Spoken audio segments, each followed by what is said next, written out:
Hello friends, welcome to meaning in Telugu channel. ఈరోజు word ఏమిటంటే deformed. దీన్ని తెలుగులో వికృతిగా మారిన, ఆకారం మారిన, మార్చబడిన అని అంటాం.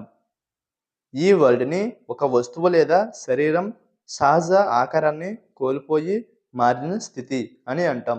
దీనికి సంబంధించిన కొన్ని ఎగ్జాంపుల్ చూద్దాం. వాటితో ఇంకా బాగా అర్థం చేసుకోవచ్చు. ఫర్ ఎగ్జాంపుల్, ఫస్ట్ది the statue was deformed by the impact. అంటే తెలుగులో ప్రతిమ ప్రభావం వలన వికృతం అయ్యింది. దీని next example and final example, deformed limbs may require surgery. అంటే తెలుగులో వికృతమైన చేతులు శస్త్రచికిత్సను అవసరం. ఈ వీడియో మీకు నచ్చితే లైక్ చేయండి. మరిన్ని వీడియోల కోసం మా ఛానల్ని సబ్స్క్రైబ్ చేసుకోండి. Thank you friends.